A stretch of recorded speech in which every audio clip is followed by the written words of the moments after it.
Разрешенная скорость 90 км в час. От М7 до проспекта Победы всего 7 минут. Те, кто спешит, по-прежнему выбирают Вознесенский тракт. Еще неделю назад это было бесплатно. Теперь 150 рублей за скорость и комфорт. Если я сэкономлю на этом полчаса, я с удовольствием поеду за 150. Но если бы цена была ниже, я думаю, люди пользовались бы намного больше все равно. Я такси, платит пассажир, мне без разницы как бы.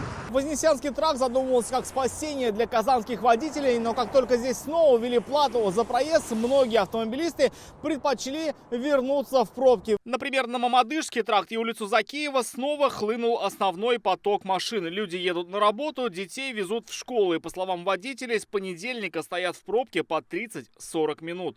Когда вот сейчас было бесплатно, все здесь пусто было. Опять сейчас сделали платно, все, опять здесь все стоит. Вечером туда все стоит, утром все сюда стоит. Вот смотрите, где пробки, они же не кончились, они так и будут стоять, эти пробки. Они не кончатся, а люди туда не поедут по этой дороге, по платной. Ну, у кого такие деньги-то ненормальные? Туда-обратно, критично. Очень дорого. 50 рублей было бы, ездили бы. Сейчас вот начнутся дачи, тогда уже опять пробки будут большие.